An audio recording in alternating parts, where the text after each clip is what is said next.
2012, fazem 100 anos que estas terras foram contestadas. Aqui aconteceu a maior revolta civil brasileira, a Guerra do Contestado. Mas e você? Sabe o que realmente foi este conflito? Qual a influência dos monges neste contexto? E o papel do exército? Quem eram os sertanejos? E quais as consequências desta guerra para a região?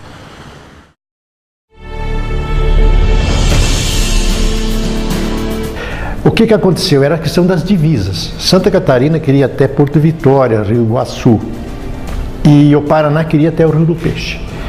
E na primeira decisão o Paraná perdeu. Então ele contestou no Rio de Janeiro as divisas. E ficou embargada essa região dos 48 mil quilômetros, chamada Terra de Ninguém, porque pertencia ao Império, depois às províncias e depois então da República os Estados.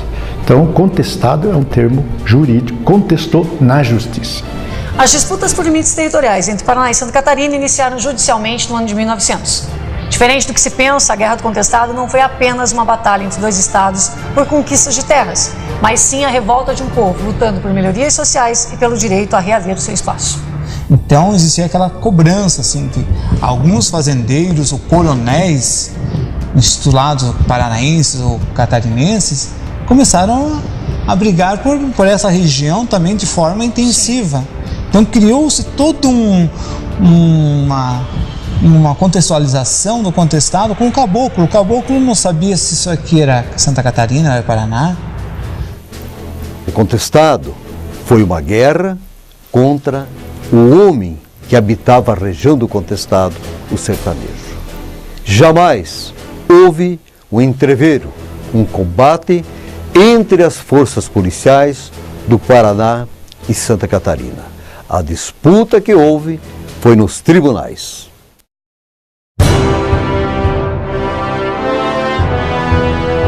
Denominados etnicamente de caboclos, o povo mestiço residia e trabalhava pelos sertões do Paraná e Santa Catarina. Essa população praticava a agricultura de subsistência, a pecuária e trabalhos não formais, como extrativismo de erva mate.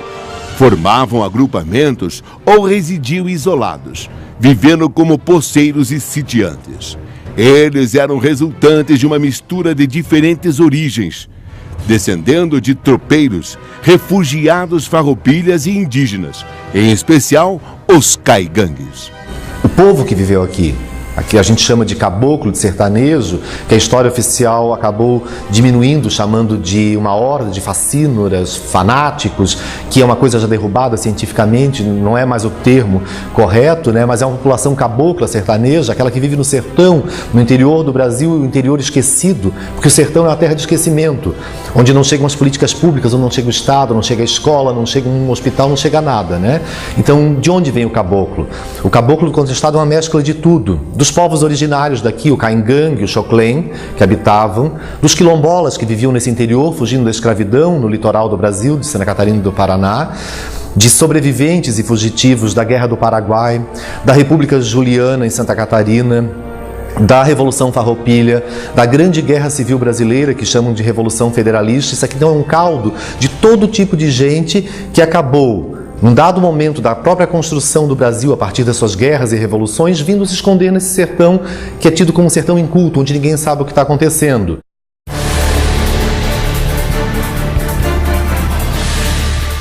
No final do século XIX, o governo brasileiro autorizou a construção de uma estrada de ferro que ligasse os estados de São Paulo ao Rio Grande do Sul. A concessão para a construção foi dada ao empresário Percival Farquhar, proprietário da empresa Brasil Highway.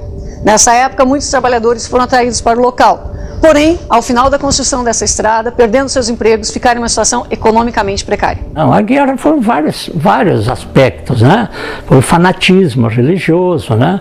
Foi a influência política dos coronéis, foi a própria Railways Brasil, a Lambert, a Railways Brasil que abandonou seus funcionários, alterando coisas, a Lambert que conseguiu ao longo da ferrovia construída pelo Percival Farquhar, aquela área de 15 quilômetros de cada lado, e a Lambert explorava aquela madeira. Quando vem a questão das divisas, ainda não causou grande trauma na região do contestado. O que causou grande trauma foi a construção da ferrovia. Quando o governo federal, que prometeu uma ferrovia para o Rio Grande do Sul, com a questão do charque, e depois manda construir, e concede isso a uma empresa norte-americana, essas pessoas tiveram que sair de cima da propriedade. Mas não tinha prazo, era imediato. Então isso sujou o conflito social, que tiveram que sair de cima da propriedade, né? E não tinham que sair, eram mortas mesmo, né? Foram mortas. Então a notícia que corria que era para sair, mas se chegasse o pessoal da Lumber, eles eram mortos, né? A chegada da empresa Brasil Highway Company, companhia que implantou a madeireira Lumber na região, desapropria terras e, depois de construir a ferrovia, desemprega imigrantes e outros que permanecem sem terra pela região contestada. Registra com sangue a história da luta de classes no Brasil. Os sertanejos demonstram ter consciência do favorecimento do capital estrangeiro na região. Então a empresa ganhava por metro, ganhava por desvio, ganhava pela madeira, ganhava pela venda do terreno, né? E só que o contrato que ela fez depois para a exploração da ferrovia é que levou ela à falência, né? Levou ela à falência, porque a ferrovia se tornou desde o início inviável economicamente. E por outro lado, lá em Miami, eles vão fazer uma grande madeireira, a Lumber, que se instalou aqui em Três Barras, a maior serraria da América Latina, e com uma automação espetacular na época, praticamente há 100 anos atrás. Eles procuraram retirar a nossa maior riqueza. Se você se imaginar na época, vivendo na tua casa, com a tua família, com o pouco que você conseguiu para o teu sustento, e vem alguém e diz, não, sai daqui porque agora nada disso mais é teu. Então você fala, por que eles brigaram? Será que nós não brigaríamos hoje? Você brigaria hoje por isso? Com certeza, a gente tem aquela questão do ego, nós defendemos aquilo que a gente construiu, mesmo que não esteja dentro dos padrões, dentro das leis impostas, né?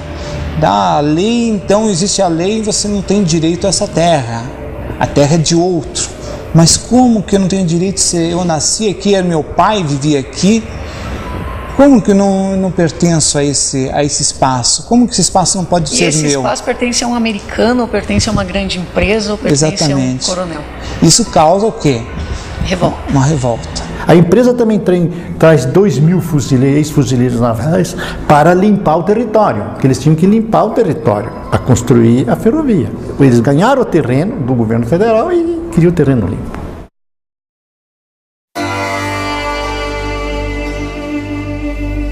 O messianismo surgiu como uma nova esperança para essa população. João Maria foi o precursor da atividade dos monges na área contestada. O monge estimulava os sertanejos para que trabalhassem bastante, aconselhava o uso de ervas medicinais para o tratamento das enfermidades. Ele também os aconselhava para que tivessem muita fé em Deus e trabalhassem para desviar as tentações. Pensar no contestado é pensar na passagem dos monges, né? Como era uma terra, era um sertão, e o sertão sempre é um espaço vazio de Estado. Então não havia Estado e também não havia igreja. Então o caboclo vivia a própria sorte aqui. De tempos em tempos passava um peregrino, um profeta, né, para o povo simples e caboclo da região, a passagem de um monge, que é um profeta, um emissário de Deus, da igreja, que vai ler para eles a Bíblia Sagrada. É o único contato que eles têm com o catolicismo, que o Brasil é um país eminentemente católico à época, né? Com o catolicismo ortodoxo, porque o primeiro monge é santo para o caboclo. Ele vem pouco além da segunda metade do século XIX. O segundo é a reencarnação daquilo, o caboclo meio desconfiado acaba aceitando, porque um reencarna o outro. Não importa se é mais gordo, se é mais magro, se é diferente. Mas a partir do momento que tu acredita que ele é a reencarnação do outro, ele continua sendo o profeta. O terceiro chega no início do século XX. E daí ele vem prepará-los para a guerra. Um traz a fé. O outro traz a política. O terceiro traz a guerra e os prepara para a guerra. Para o nosso povo do contestado, a figura dos monges, dos três monges, é praticamente uma figura única. Isso, uma só. Né?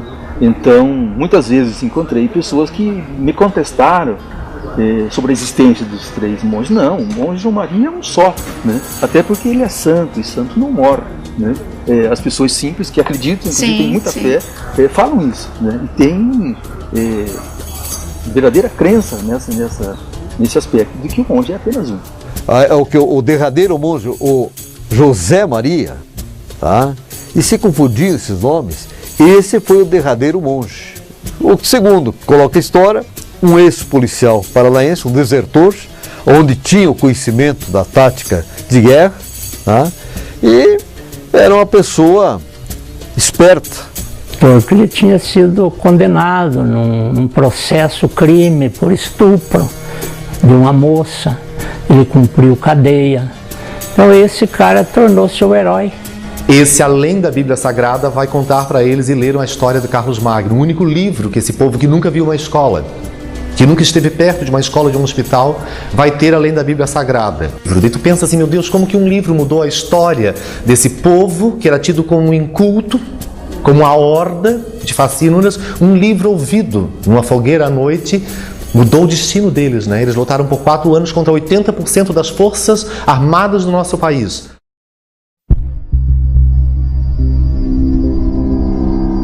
Os redutos atraíam devotos dos monges, veteranos da guerra federalista, comerciantes falidos, aventureiros, fugitivos da justiça, opositores políticos dos coronéis, sertanejos expulsos de sua terra pela Companhia da Estrada de Ferro e trabalhadores dessa companhia.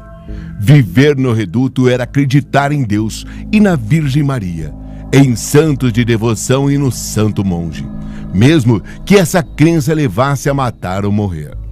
Eles entendiam que havia outra dimensão de vida, de onde nenhuma força do mundo era capaz de destruir.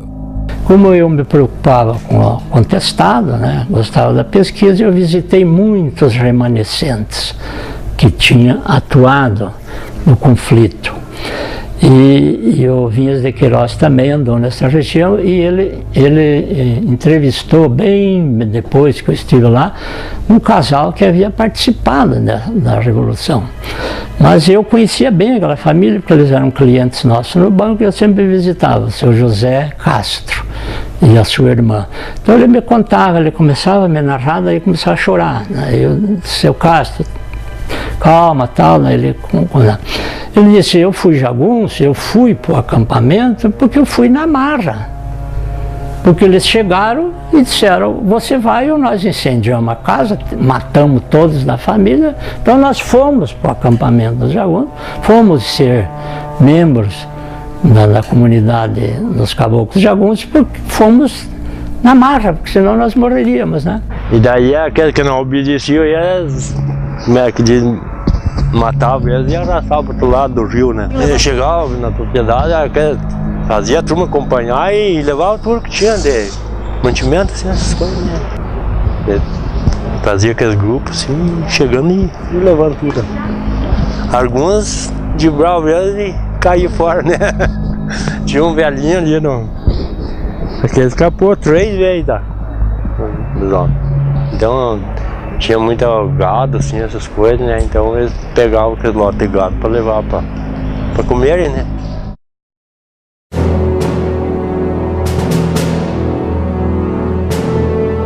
Em outubro de 1912, chega à região uma tropa de 80 homens chefiados pelo coronel João Gualberto. Confiantes de sua vitória, as tropas do governo do estado do Paraná não imaginavam que o monge José Maria já chefiasse um exército armado com mais de 200 homens. É aqui em Irani que acontece o primeiro confronto armado da Guerra do Contestado. Entre as várias vítimas estão o coronel João Gualberto e o monge José Maria. E o João Gualberto, que tinha também interesses para voltar como um vitorioso, como um herói em Curitiba, né? Mas ele acreditava muito na metralhadora, tá? E infelizmente essa metralhadora caiu numa espécie de banhado, molhou e na hora do ataque não funcionou. E o João Gualberto foi arrepicado a facão de pau pelos sertanejos. E o monge também foi morto nesse primeiro combate. Só que o monge, dentro do pensamento do sebastianismo, aonde ele viria mais tarde com um exército encantado de São Sebastião, combater as tropas oficiais. E aí começa toda a questão do contestado. Mesmo com a morte de seu líder, José Maria, os caboclos continuaram com a organização de suas tropas. Até hoje não foi possível estabelecer um consenso de quantas foram as baixas na guerra. Estudiosos citam entre 5 e 20 mil mortos. Foram nos redutos que ocorreram os principais confrontos entre os sertanejos e as forças do governo. Em fevereiro de 1914, o reduto de Taquaruçu é atacado por forças policiais.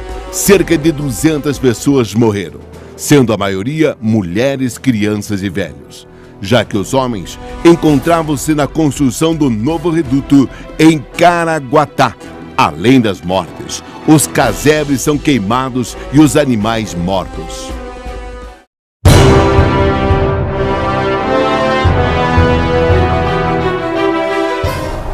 Além de contar com um grande contingente armado, o Exército Brasileiro tinha mais um trunfo na manga. Foram utilizados 2 aviões militares para reconhecimento do local. Pilotado pelo capitão Kirk, um dos aviões, após sofrer uma pane mecânica que, aliada às difíceis condições meteorológicas, caiu aqui nesse local. A vinda da aviação foi uma questão de estratégia do Exército. O Exército Brasileiro não encontrava, porque o Exército, várias vezes que chegaram a procurá-los no mato, no sertão, na vegetação, nos pinheirais, eles perderam várias batalhas. Então não tinha como penetrar. O caboclo conhecia na trilha dos índios, alguns descendentes indígenas também, então eles conheciam. Não tinha como estrategicamente. Qual foi a decisão? Resolveram trazer então a aviação. Vai ter uma pista de pouso em Porto União da Vitória, uma outra em Caçador. E daí tu vai estrear a aviação de guerra, que para o caboclo, o homem simples, mateiro, né, desse sertão todo, é um monstro. Alugaram aviões, que o Exército não tinha aviões, e trouxeram 4 aviões. Um quebrou, um pegou fogo e 2 desceram na Vitória, o aeroporto ali, você sabe, em frente à FAF hoje. Ali foi o aeroporto. E o Kirk era o mais experiente, formado na França, então fizeram várias tentativas até levantar um avião para ir até uma região perto de Curitibanos, para levar bombas assim, em cima do movimento. Então era estratégia de guerra mesmo. A primeira vez aconteceu isso no Brasil, missão de guerra, que cai aqui no quilômetro 39, no município de Jacarneiro, o capitão Kirk, né? Esse é o marco que relembra a história do primeiro acidente aéreo ocorrido em um conflito contra civis, e esta cruz foi erguida pelo camponês que socorreu o capitão logo após o acidente. A história oficial vai dizer que o avião, com problemas mecânicos e com a dificuldade técnica da época, teria entrado em colapso e promovido um acidente. Mas o povo lá do interior, o homem mais mateiro, que descende dos caboclos que um dia habitaram, né, contundentemente essa área, vão dizer que bastava um estilingue, uma velha espingarda para derrubar esse gafanhoto que estava passando sobre sua cabeça, um avião que esbarra numa araucária, voa muito baixo, né? Então é bem provável que o caboclo tenha derrubado e promovido o primeiro acidente aéreo da história das Américas.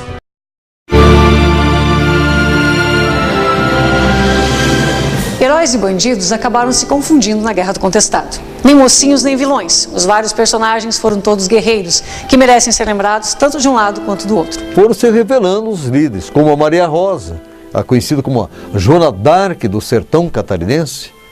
Uma menina, praticamente menina, 13, 15 anos de idade, né?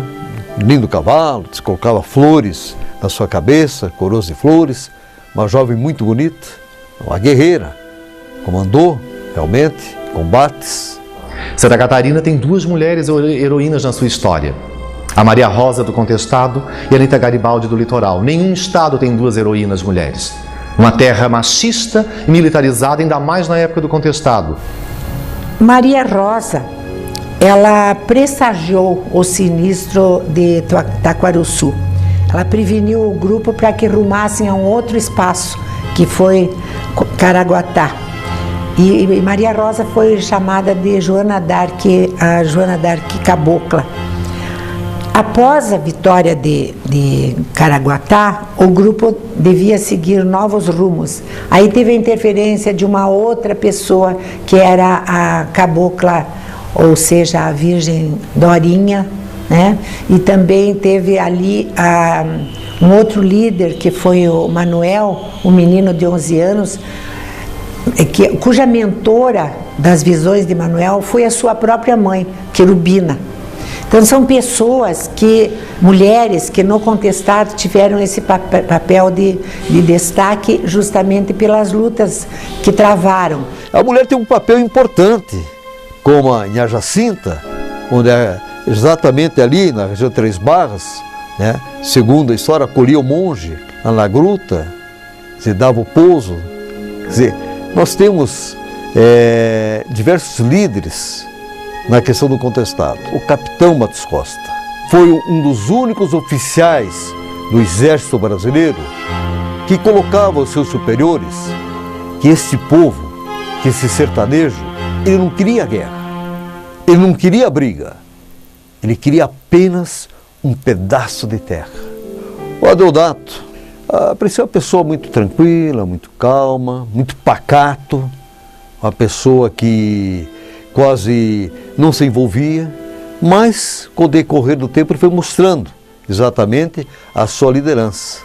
Ele se tornou um líder, mas um líder sem escrúpulos. O próprio estado de Santa Catarina quis comparar o Deodato ao homem catarinense, né? Você vai dizer que o Deodato merece o nome de uma rua? O Deodato foi um líder, ele defendeu os seus irmãos, os seus caboclos, mas ele era um bandido.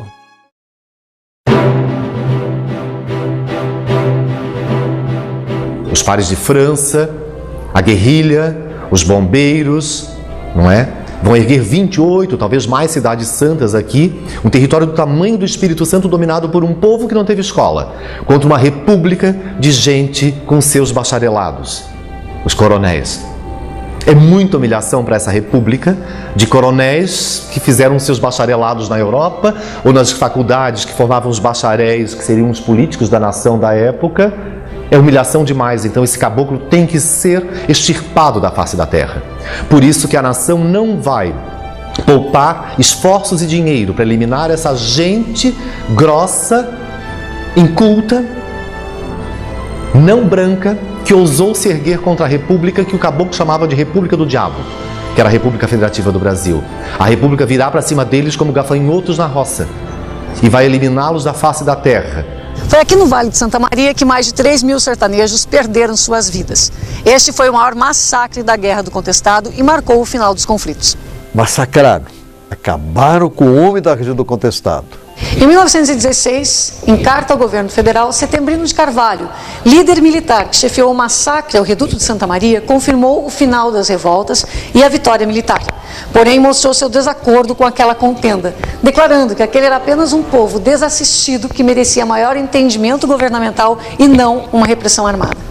Em outubro de 1916, na capital do Brasil, no Rio de Janeiro, no Palácio do Catete, vão se reunir o governo do Paraná, Afonso Camargo, de Santa Catarina, Felipe Schmidt, sob o comando do então presidente da República, Dr. Venceslau Braz.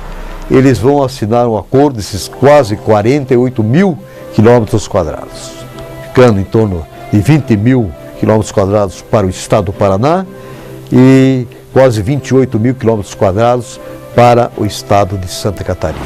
E aqui na Praça do Contestado, situada nos municípios de Porto União e União da Vitória, os trilhos da estrada férrea, um dos motivos deste grande conflito, nada mais são do que um marco histórico e um ponto de divisa entre os estados de Paraná e Santa Catarina.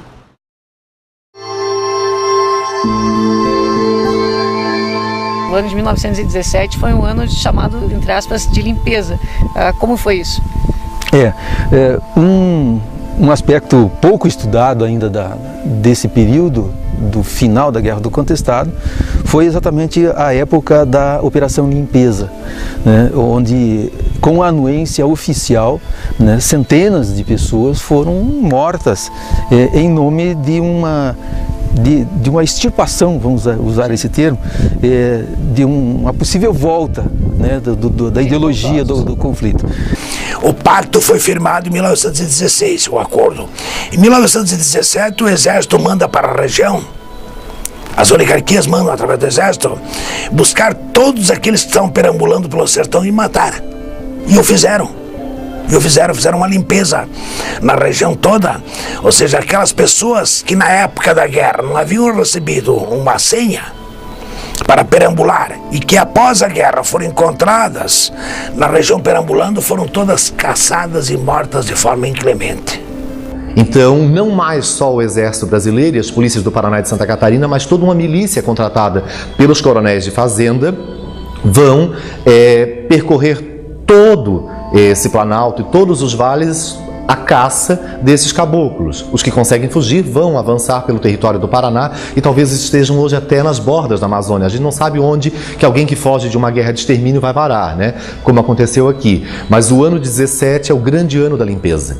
E tem uma foto muito emblemática que é do Claro Jansson, que mostra, por exemplo, ao fundo da foto aparecem os vaqueanos e os militares de braços cruzados, à frente da foto, uma costela na frente, crianças e mulheres e homens ao redor comendo. Você olha aquela foto, dá a impressão de que é uma foto muito humana, muito humanizante. No entanto, buscando a antropologia, buscando o estudo cultural da época, buscando a história da época, eles alimentavam porque a cultura da época não permitia que se degolasse alguém de barriga vazia.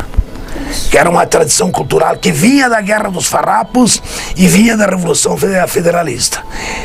Eram alimentados e depois eram levados para o mato, degolados todos de forma inclemente, tanto crianças como mulheres.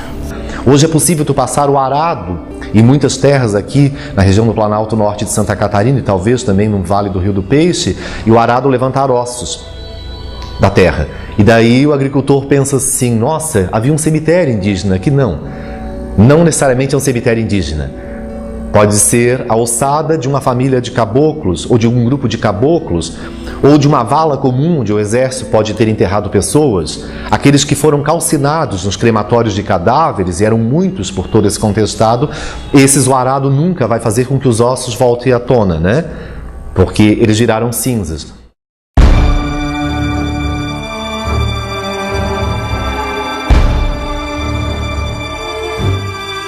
Praticamente naquela época, 60%, 70% das casas nos Estados Unidos era exatamente madeira aqui da nossa região. Será que se a Lamber não tivesse explorado, sugado toda essa nossa maior riqueza, que era madeira de lei, quem sabe nós teríamos o maior polo moveleiro da América Latina na nossa região. O que foi exportado de madeira daqui? Você tem essa ideia de quanto saiu dessa região? Olha, eu não tenho esses números, né? embora que também, mesmo quando se fala no número de árvores derrubadas, há muitas controvérsias.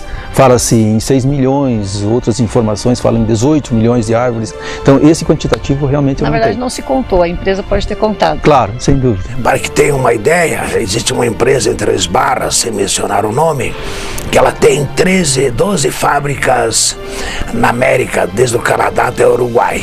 A única que fornece a matéria-prima é Três Barras, para todas as outras que trabalham para o processo industrial. A boa parte da região onde se deram os combates, onde passou a ferrovia, é hoje uma região muito pobre. Basta ver que se pega a Santa Catarina, dos cinco municípios que mais baixam IDH de Santa Catarina, os 5 estão localizados aqui, no norte catarinense. Essa região nunca elegeu um governador do estado. E nunca esteve no centro dos poderes da política catarinense, assim como o sul do Paraná. O contestado paranaense nunca esteve no Palácio Iguaçu. A região já tentou se emancipar de Santa Catarina do Paraná no passado, com a criação do Estado das Missões e assim por diante, mas ela sempre se manteve atrelada a Curitiba e a Florianópolis, e o contestado nessa região que envolve os 2 estados é subdesenvolvida nos 2 estados. E daí envolve a incompetência ou a grande competência política, né, de fazer com que a região se mantenha estagnada. Então, está aí um resultado de algo que aconteceu no passado, onde que os verdadeiros administradores dos 2 estados e do Brasil não souberam conduzir. E a presença do capital internacional fez com que hoje nós temos que pagar com altíssimo preço a falta dessa matéria-prima, que gera falta de emprego, que gera injustiça, que gera realmente a pobreza na região do Contestado. Porque o Contestado é uma guerra ainda por ser sepultada, porque a guerra não acabou. O Contestado é uma guerra que dura 100 anos. Ela dura 100 anos porque a gente está se perguntando o que aconteceu, por que aconteceu, e ninguém tem uma resposta. Então nós estamos há 100 anos em guerra. Para os miseráveis que vivem aqui no Planalto Norte de Santa Catarina, que dá entre 30% e 40% da população na média, na pobreza, esses a guerra não acabou mesmo. Porque quem luta pela comida ainda está em guerra. E nesse sentido o Contestado é uma guerra que está completando 100 anos de existência.